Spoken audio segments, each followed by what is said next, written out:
अस्सलाम वालेकुम। प्रोग्राम खौफनाक वाक़ियत के नए एपिसोड में खुशामदीद। उम्मीद करती हूँ आप जहाँ भी कहीं होंगे खैरियत से होंगे।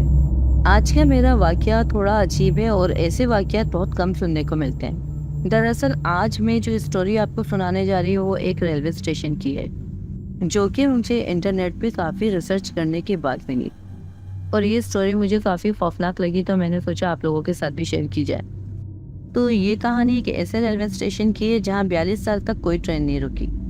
हालांकि इस दौरान इस स्टेशन से काफ़ी ट्रेनें गुजरती रही। ये वाकया इंडिया के शहर वेस्ट बंगाल पुरुलिया जिले के एक गांव वेगुलकोडार का है, जो कि पुरुलिया मेन सिटी से तकरीबन 40-42 किलोमीटर दूरी पर है।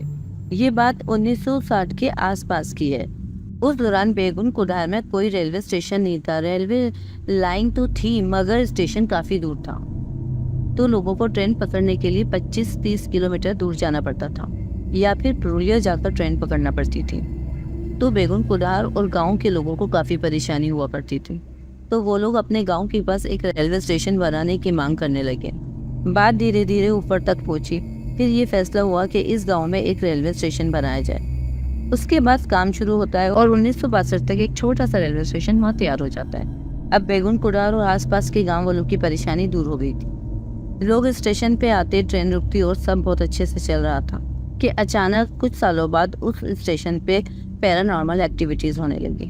अब 1966 में मोहन नाम के स्टेशन मास्टर की वहाँ पोस्टिंग होती है और वो वही स्टेशन के सरकारी क्वार्टर में रहा करते थे। एक शाम अचानक मोहन ने देखा आउटर पर लड़की ट्रेन के साथ साथ दौड़ रही है। तो उसने ये देख के नज़रअंदाज कर दिया कि शायद लड़की ट्रेन पकड़ने के लिए दौड़ रही होगी। अब अगली रात फिर से उस लड़की को ट्रेन के साथ दौड़ते हुए देखा, तो उसे कुछ अजीब सा लगा। लड़की ट्रेन के साथ दौड़ तो रही है मगर ट्रेन में चढ़ नहीं रही। तो उसने इस बात को भी नज़रअंदाज कर दिया। उसने सोचा कि शायद कोई लड़की मस्ती मजाक कर रही है। फिर उसकी अगली रात उसी लड़की को फिर से देखा, मगर इस बार वो चौंक गया। उसने देखा कि लड़की ट्रेन से भी ज़्यादा तेज दौड़ रही है। उसके बाद अगले दिन स्टेशन के स्टाफ के साथ उसने ये बात शेयर करी, तो किसी ने उसकी बात का यकीन नहीं किया और कहा कि ये सब तुम्हारा वहम होगा। फिर अगली सुबह मोहन उस लड़की को तलाश करता रहा, मगर कोई ऐसी लड़की उसे दिखाई नहीं थी। मगर जैसे ही अंधेरा हुआ और ट्रेन आउटर पर पहुंची, उसे फिर से वो लड़की दिखाई दी और इस बार भी लड़की ने ट्रेन को भागते भागते पीछे छोड़ दिया और पटरी पर दौड़ने लगी। मतलब कि इंजन के आगे आगे वो पटरी पर दौड़ रही थी और वो लड़की एकदम से ट्रेन को रोकने का इशारा करने लगी, मगर ट्रेन उसे कुचलकर निकल गई। ये देखकर स्टेशन मास्टर बहुत घबरा गया। फिर ट्रेन की जाते ही मोहन ने उस पटरी पर जाकर देखा, तो उसे लड़की की ना कोई लाश नजर आई ना कोई खून। ऐसा लग रहा था कि जैसे यहाँ कुछ हुआ ही नहीं। उसने फिर ये बात अपने स्टाफ को बताई, मगर सबने फिर से उसकी ये बात मजाक में ली।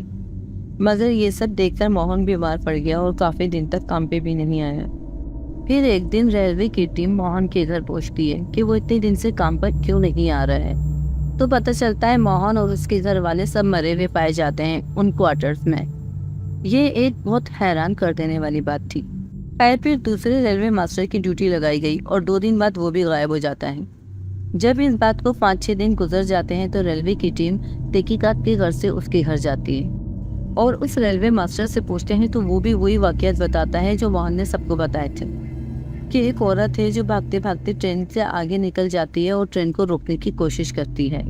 और फिर ये रेलवे मास्टर ये मांग करता है कि मेरा ट्रांसफ़र कहीं और कर दो, वरना मैं इस्तीफ़ा दे दूंगा। इसी वजह से उसका ट्रांसफ़र कहीं और कर दिया गया। अब तीसरा रेलवे मास्टर आता है तो वो एक रात भी वहाँ नहीं रह पाता। तब इस बात को रेलवे डिपार्टमेंट बिल्कुल भी नॉर्मल नहीं लेता और ये बात ऑन रिकॉर्ड है जो मैं आपको बता रही हूँ। और फिर ये बात गाँव में तेज़ी से फैल जाती है और अब जो लोग ट्रेन पकड़ने आते थे उनके साथ भी पैरानॉर्मल एक्टिविटीज़ होने लगी। यहाँ तक कि उस बेगुनकुडार रेलवे स्टेशन से जो ट्रेन गुजर रही होती उनके मुसाफिरों को भी वो औरत दिखने लग जाती थी। फिर ऐसा मंजर हो जाता है कि धीरे धीरे उस स्टेशन पे लोगों ने आना ही छोड़ दिया और एक एक करके बाकी का रेलवे स्टाफ भी वहाँ से निकलने लगा। अब ये बात रेलवे के ऊपर के महकमे तक पहुँची और कोलकाता तक पहुँची, तो उन्होंने कोशिश करी कि कोई तो जाए उस स्टेशन पर, मगर कोई भी उस स्टेशन पर जाने और काम करने के लिए तैयार नहीं हुआ। सबने कहा कि हम नौकरी छोड़ देंगे मगर वहाँ काम नहीं करेंगे। अब गांव वाले भी कई किलोमीटर दूर दूसरे रेलवे स्टेशन पे जाने लगे और वहाँ से ही ट्रेन पकड़ते, पर अपने गांव बेगुनकुडार के स्टेशन से ट्रेन नहीं पकड़ते।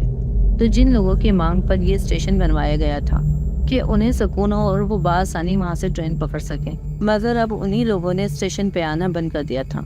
अब जब उस स्टेशन से स्टेशन मास्टर गायब, सिग्नल मैन गायब, टिकट कलेक्टर गायब और यहाँ तक कि जिन लोगों के लिए स्टेशन बनाया गया है वो लोग भी गायब, तो आखिरकार रेलवे डिपार्टमेंट ने ये फैसला किया कि इस स्टेशन को बंद कर दिया जाए और अब वहाँ कोई भी ट्रेन नहीं रुकेगी, क्योंकि ट्रेन रोकने के लिए भी मैन पावर की ज़रूरत थी, मगर कोई भी वहाँ ड्यूटी करने के लिए तैयार नहीं था। इसलिए 1967 में वो स्टेशन बंद कर दिया गया और बेगम कुडार पर ट्रेन रुकने का सिलसिला बंद हो गया। धीरे धीरे ये स्टेशन बिल्कुल वीरान हो गया। उसके बाद रेलवे ने उस स्टेशन को अपने रिकॉर्ड बुक में पुरस्कार करार दे दिया, क्योंकि उन्हें वजह लिखनी थी कि ये स्टेशन क्यों बंद किया गया और कोई क्यों वहाँ काम करना नहीं चाहता। तो ये कोई उड़ती उड़ाती बात या अफवाह नहीं थी, बल्कि ये बात भारतीय रेल के ऑफिशियल रिकॉर्ड में दर्ज है। उसके बाद इस स्टेशन का खौफ इतना बढ़ गया कि जब भी कोई ट्रेन बेगम कुडार से गुजरती तो रुकना तो दूर, स्टेशन आने से 4-5 किलोमीटर पहले ही ड्राइवर ट्रेन की रफ्तार बढ़ा देता और स्टेशन आने से पहले ही पैसेंजर अपनी खिड़की वगैरह बंद कर देते और इस बात का ख्याल रखते कि कोई गलती से भी उस स्टेशन की तरफ ना देखे। ऐसे ही स्टेशन पूरे 42 साल बन रहा, मगर सितंबर 2009 में उस स्टेशन को फिर से खोल दिया गया।